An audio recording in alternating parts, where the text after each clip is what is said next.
Okay, this is gonna be my review for Harry Potter and the Half-Blood Prince, and wow, this was an amazing book. Now, this was my favorite book before I read the series. Before I reread the series. When I read it a long time ago, this was my favorite book. And now, it's really good. I'm not going to tell you if it's my favorite or if it's my least favorite because you'll have to wait for the ranking for that.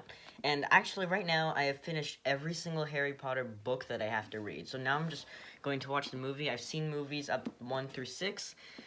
And, in, like, maybe we're watching this a week, I'm going to be,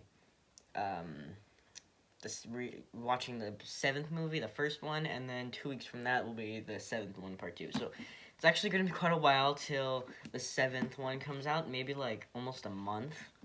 But yeah, and then we'll have the Fantastic Beasts one, and after I finish all the Fantastic Beasts movies, including the Crimes of Grindelwald, then I'm going to rank them all. And yeah, so hopefully that'll be like at the end of May when that happens. Hopefully around then. But this book also like smells the best of all my Harry Potter books. But okay, I'm going to just be going through it slowly. This is also a free spoiler-free review. But we open, and this opens very weirdly. There's 2 chapters that Harry is not even in, and one of them has Snape, and it's really cool. There's also, later when Harry's in, there's, Dumbledore talking to the Dursleys is really funny. And then, we meet a new character. Horace Slughorn. I actually have his wand from, Universal Studios when I went there, like, 8 years ago. How old was I 8 years ago? 6? I think. No, I was, like, 7, but I don't know. But yeah, it was probably around that time. But yeah, so, and this was just really good. I really like the Horace character.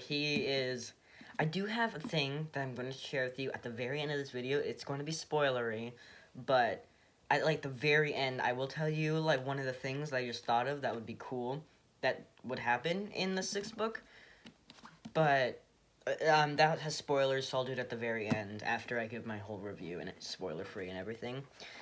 But yeah, he's such an interesting character because you don't know if he's good or if he's bad, and then, because he keeps saying stuff, he's so nice to Harry, and he's, like, helping him and everything, and then and then he's also talking about how, like, yeah, I don't really like, muggles or half-bloods, so don't really like them. I'm pure blood. I'm so cool. And, yeah. But then he's also saying stuff like that, so I was like, Harry's like, do I trust him or do I not? So he's just such an interesting character. And also, we get Voldemort backstory, and Voldemort backstory is one of my favorite things in the book. It's so well written and so good. Whenever a Voldemort backstory chapter came on, I was like, oh, it's Voldemort backstory time. Yeah, let's go. And it's always amazing. Those have some of my favorite chapters. I'm going to be doing a video on my top 10 least favorite and favorite chapters in the Harry Potter series. And I don't think that I have any Voldemort backstory chapters in that list, but it is one of my favorite parts. Maybe I'll make a top 5 chapters ranking while I'm in between watching this 2 Deathly Hallows movies. But yeah, it was just it's really good, all the Voldemort backstory stuff. And then when they're at Hogwarts, it's pretty good. I don't know. The movie kind of just made my, like, I didn't really, like, think fondly of the Hogwarts chapters. But then when I look back, I'm like, these are actually some pretty good chapters. The Hogwarts chapters in the books. And, it was great. The Hogwarts chapters, it was really cool. They also have, they have a lot of Hagrid stuff, which I'm not the biggest fan of Hagrid stuff, and they have one major character death at the end. They have two deaths, but there's one major one, and that one's it's so good. It's so amazing that it's like, yeah, it's just it's so amazing that the death and then everything that comes after it. But yeah, this book was amazing, and there was so many great things about it. The series just kind of just got better. I mean, the Goblet of Fire kind of just went. If it was like a graph, it would be like starting high, and then increase, and then drop a little, and then increase. But because just the Goblet of Fire is like that. But yeah, the books just seem to be getting just better and better. And I this one, while I was reading it, I wasn't sure if I liked it better than The Order of the Phoenix, because The Order of the Phoenix was amazing. After it, I'm still really not sure, but then I did do my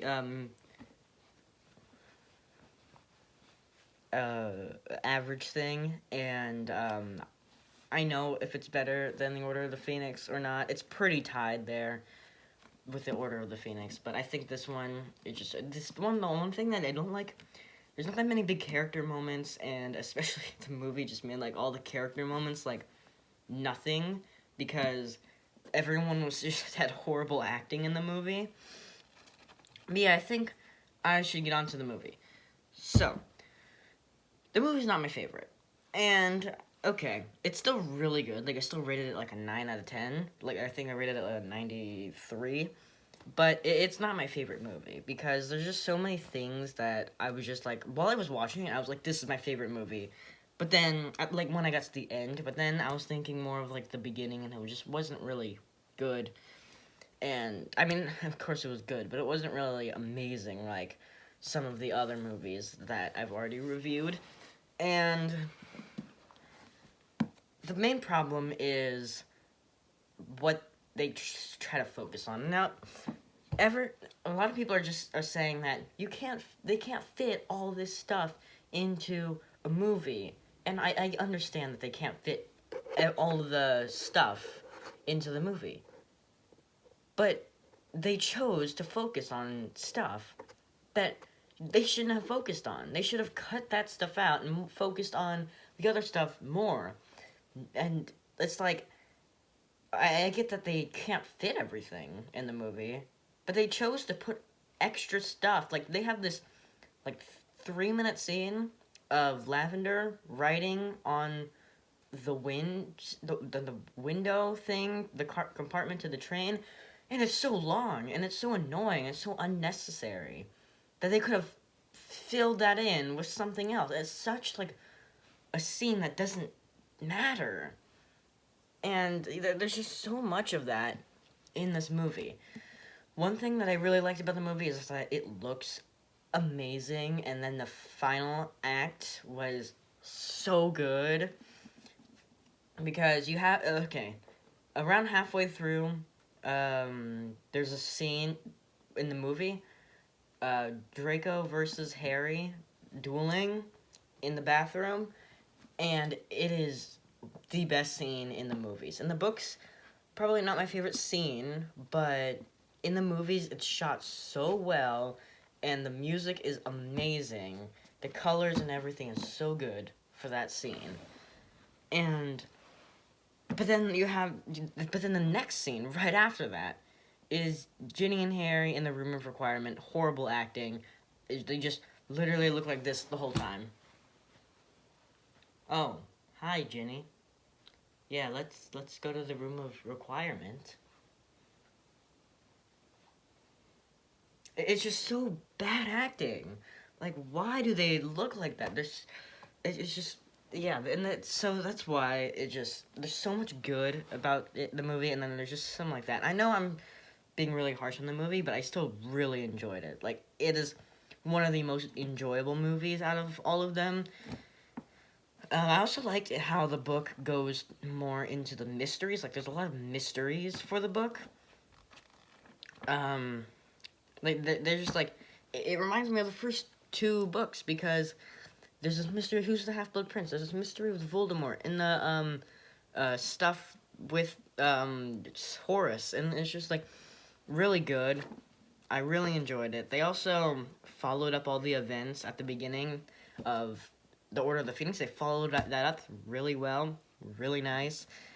And then they ended it with something that gets you excited for the finale. Not in the movie, though. In the movie, they have this stupid scene where they all raise their wands. I'm not telling you why, because that would be spoilers, but they just raise their wands, and it's such a horrible scene. Like, seriously, and then like people like that. Like, I don't understand that, but yeah, the book, amazing. One of my favorite books of all time. Probably like in my top 3 favorite books of all time, and just like the Order of the Phoenix. The Order of the Phoenix was amazing. It's so good. After I read that, I was like, this is my favorite book of all time. And this just would be in my top 3 favorite books of all time. But, yeah. The book was amazing. The movie, still really enjoyable, really good, really fun. The ending, all the stuff with Snape, amazing. But there was too many things. I can't put it higher than some of the other movies that we've already talked about, just because they focused on the wrong things. And it's not even like the Order of the Phoenix. I didn't like that they cut so much stuff out of the Order of the Phoenix, but it makes sense. It's an 800-page book. You can't fit it into the movies, but they focused on the right stuff. They focused on stuff that's going to advance the plot. Here, in this movie, they didn't. It was very slow paced, which is fine. I don't really care about the pacing. It was nice pacing, but they focused on the wrong things. Like, if they should have added the other Voldemort chapters, because that was literally, like, my favorite part of the whole series. And they didn't do that. But it's still a great movie. I'm going to give the book a 97%, and the movie a 93%. So, yeah. That's my review. Well, you kind of already know which one's the better one between Order of the Phoenix and this one if you've seen it. If you've seen my review for the Order of the Phoenix, but maybe you want to see my ranking. I don't know. But, yeah. It was cool. Oh my gosh, I almost forgot. Okay, leave now if you haven't seen it, because I'm going to talk about spoilers. But I almost, canceled the thing. I almost stopped recording, but so I'm gonna talk about some stuff about in the end. So I feel like what should have happened, instead of spoilers right here, so leave if they're doing me, because they're doing me spoilers. Instead of so just, you have to listen to the whole thing because it'll make sense at the end. But I feel like halfway through, maybe not halfway, but maybe like 400 pages in, Slughorn should have told Harry that he's the Half-Blood Prince, just to try to get Harry to trust him. He's not actually the Half-Blood Prince, but he should tell Harry that he is the Half-Blood Prince, just to try to make Harry trust him more. So so Harry confronts him. He's like, "Do you know anyone who's the Half-Blood Prince? And who would it be?" And Slughorn says, "I'm the Half-Blood Prince, Harry," even though he's not. He's just saying that. And then, so Harry's like, "Wow, you're the Half-Blood Prince? I didn't know." And he's just thinking that for the whole thing. And then, at the end, after Snape kills Dumbledore, they're walking back, Harry's chasing him, and Slughorn tries to pull him away from Snape to just let him escape. And then Snape turns around, he's like, "Oh, hey, Horace, how are you doing?"